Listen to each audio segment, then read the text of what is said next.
Hello everyone, welcome back to my channel Stree dream. आज मैं आप सभी के साथ सबसे पहले गुड न्यूज़ शेयर करने वाली हूँ कि अभी मैं आज सुबह ही बुआ बन गई हूँ। मेरी भाभी को लड़का हुआ है और अभी सारवी से 4 महीने की छोटी ही उनकी बेटी है। बहुत जल्दी हो गया बट ठीक है, उनकी फैमिली कंप्लीट हो गई और मैं बहुत बहुत बहुत बहुत ज़्यादा खुश हूँ। शायद आज मेरे मम्मी पापा होते ना तो ये खुशी और ज़्यादा दोगुनी हो जाती, बट कोई बात नहीं, कुछ चीज़ें हमारी किस्मत में नहीं होती है। मेरे भैया ना बहुत ज़्यादा दुलारे थे, मम्मी पापा के इकलौते थे ना, इसलिए मम्मी पापा होते तो कुछ बात ही अलग होती। बट ठीक है, कुछ खुशियाँ हमारी किस्मत में नहीं होती हैं। हर चीज़ सबको नहीं मिलती है। जो हमारे पास होता है ना, हमें उसी में खुश रहना चाहिए, और जो कुछ भी नहीं होता है ना, हमें उसके लिए मेहनत करनी चाहिए। और कुछ चीज़ें ऐसी होती है ना, उनको हम मेहनत करके भी नहीं पा सकते हैं। फिलहाल चलिए इन्हीं कुछ बातों के साथ आज के ब्लॉग की शुरुआत करते हैं। पता है 2 दिन से, मतलब सैटरडे वाले दिन से सारवी इतना ज़्यादा परेशान कर रही हैं कि दिन में ये सोती ही नहीं है। पूरा दिन बिता देती हैं, शाम के टाइम जब 4:30-5 बज जाते हैं तब जाकर सोती हैं। और सारा दिन मतलब मैं इसी चक्कर में रहती हूँ कि ये सो जाए उसके बाद मैं पढूँ, ये सो जाए उसके बाद मैं पढूँ। क्योंकि रात में ये ना बहुत ज़्यादा लेट सोने लगी हैं, लगभग 12:30 से 1 बजे के आसपास सोती हैं और सुबह 9:30 बजे तक उठती हैं, वो भी उठाने के बाद। उसके बाद फिर जब सब लोग चले जाते हैं 10 बजे तक, आपको पता ही, आप लोगों को पता ही है। एंड उसके बाद फिर मैं सोचती हूँ कि नहाने धोने के बाद सो जाएं, पर ये सोती ही नहीं है। और इस चक्कर में ना 2 दिन से मेरी पढ़ाई भी थोड़ी डिस्टर्ब हो गई है। सैटरडे वाला दिन तो ऐसे ही चला गया था, मैंने रात में रिवीजन कर लिया था, कुछ नया नहीं पढ़ पाई थी मैं। और संडे वाला दिन, कल आप लोगों को पता ही है संडे वाला रूटीन मेरा क्या होता है। ये लोग लेट उठते हैं एंड उसके बाद कुछ नाश्ता बनता है और फिर शाम को ये लोग बाहर ही खाते हैं। और आज है मंडे और आज से मुझे फिर से थोड़ा थोड़ा स्टार्ट करना है, क्योंकि बिल्कुल भी पढ़ाई नहीं छोड़ी जा सकती है। और आप सभी को पता ही होगा लेटेस्ट न्यूज़ कि आरओ का पेपर कैंसिल हो गया है। और ऐसी न्यूज़ आ रही है बहुत सारे चैनल्स पर कि अगस्त तक पेपर होगा, विद इन 6 मंथ आरओ के री एग्ज़ाम करवा दिए जाएंगे।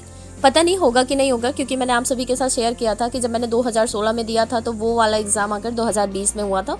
बट इस चक्कर में हम लोग पढ़ाई तो नहीं छोड़ सकते हैं। आप लोगों में से मुझे बहुत सारे लोग बोलते हैं ना कि मैं यूपी पीसीएस की प्रिपरेशन करूं, बट मैं यूपी पीसीएस की प्रिपरेशन इसलिए नहीं करना चाहती हूं। आगे अगर मौका मिलेगा तो शायद कर भी लूं, पर अभी क्या है ना कि जैसे मैं पढ़ने बैठती हूँ, जब मुझे कुछ पढ़ना होता है, मुझे बहुत मन होता है पढ़ने का और मैं पढ़ नहीं पाती हूँ। मेन चीज़ क्या होती है ना सारवी, मैं तो कामों को अपने मैनेज कर लेती हूँ एंड एवरीथिंग मतलब मैनेज कर लेती हूँ, पर सारवी को कहाँ हटाऊँगी, कौन देखेगा। और पीसीएस की तैयारी करने का मतलब है कि हमें मेंस की भी तैयारी साथ में ही करनी चाहिए, क्योंकि आंसर राइटिंग वगैरह हमें स्टार्टिंग से ही प्रैक्टिस करते रहना चाहिए। और अब मेरे पास इतना टाइम है नहीं कि मैं अपने आप को झूठी तसल्ली दूं, तो मुझे ऐसा लगता है कि मैं सारवी को लेकर मतलब जितना मेरी कैपेसिटी है, जितना मैं कर सकती हूँ उतना ही सोचूं, क्योंकि बहुत ज़्यादा सोच कर फिर मैं कर नहीं पाऊंगी तो अपने आप को ही तकलीफ दूंगी। और अभी सारवी बहुत ज़्यादा छोटी है, स्कूल वगैरह भी नहीं जा सकती हैं। अगर बच्चे स्कूल जाते हैं ना, काम तो बढ़ जाता है पर थोड़ा सा स्पेस भी मिल जाता है। अगर करने वाले मतलब करते ही हैं, पढ़ते हैं। अभी ऐसे बहुत सारे रिजल्ट आते हैं बीपीएससी के या फिर आरएएस के, या फिर बहुत सारे ऐसे रिजल्ट्स के इंटरव्यू आप लोग जो स्टॉक्स वगैरह पर भी देखते होंगे कि एज भी कोई मायने नहीं रखती। ऐसे ऐसे लोगों ने एग्ज़ाम क्रैक किया ना, जिनके बारे में हम सोच भी नहीं सकते कि ये भी एग्ज़ाम निकाल सकते हैं।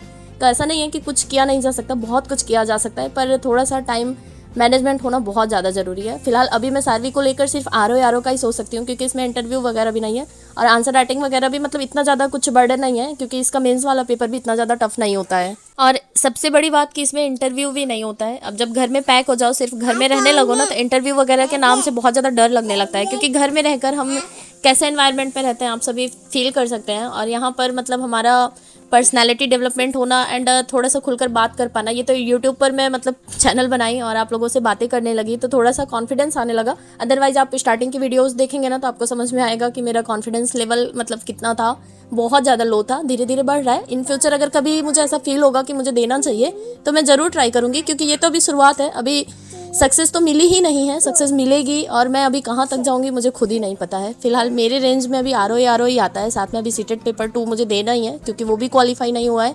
और यूपी में ही मतलब मुझे यहाँ पर ही जॉब करनी है। बिहार वाला मेरे मन से निकल गया, क्योंकि आप लोगों में से बहुत सारे लोगों के कमेंट आए थे। जॉब मिलना एक अलग बात है एंड बच्चे का फ्यूचर सिक्योर करना ये अलग बात है। और हम लोग जो कुछ भी कर रहे हैं ना अपने बच्चे के लिए ही कर रहे हैं, तो हमेशा अपने से आगे जाने की कोशिश करेंगे, ना कि पीछे। तो फिलहाल मेरे लिए तो बहुत ही ज़्यादा खुशखबरी वाली बात है। एंड अभी मैं थोड़ा सा बिजी चल रही हूँ, क्योंकि मुझे अभी जाना भी है घर पर, टिकट वगैरह देखा जा रहा है। शिवरात्रि है एंड होली है और फिर लोगों को छुट्टियों में भी घर जाना होता है। और मोस्टली यूपी बिहार वाले इधर साइड ही काम करते हैं, मतलब मुंबई साइड या फिर गुजरात साइड। तो बहुत ज़्यादा ट्रेन मतलब वेटिंग चल रहा है, टिकट मिल नहीं रहा है। और फिर अभी मैं देख रही हूँ मुझे जाना है, तो थोड़ा सा भी मेरा भी माइंड मतलब डिस्ट्रैक्ट हुआ पड़ा है, तो मैं भी कंसंट्रेशन बना नहीं पा रही हूँ। इसके बाद जाकर मैं एक प्रॉपर मतलब शेड्यूल बनाऊंगी और वही फॉलो करने वाली हूँ। और मैं आर का पेपर मतलब बहुत अच्छे से इस बार देना चाहती हूँ। और सीटेट पेपर 2 तो मैं साथ ही साथ पढ़ूंगी, क्योंकि पिछली बार जो गलती हुई थी वो सारी गलतियाँ फिर से नहीं दोहरानी है। 2 दिन से पता है मैं वीडियो भी नहीं बना पा रही हूँ। मुझे जैसे आदत हो गई है, मुझे ऐसा लगता है ना कि थोड़ा सा मैं फ्री फील करती हूँ, यहाँ पर बात कर लेती हूँ, मुझे ऐसा लगता है मुझे भी कोई सुनने वाला है। एंड अब बस इन्हीं कुछ बातों के साथ आज के ब्लॉग आज के ब्लॉग को समाप्त करते हैं। एंड कल फिर मिलती हूँ एक नए वीडियो के साथ, कुछ नई बातों के साथ। और मैं आज एक शेड्यूल भी बनाऊंगी, उसको भी मैं कल आप सभी के साथ शेयर करूंगी। तब तक के लिए बाय बाय।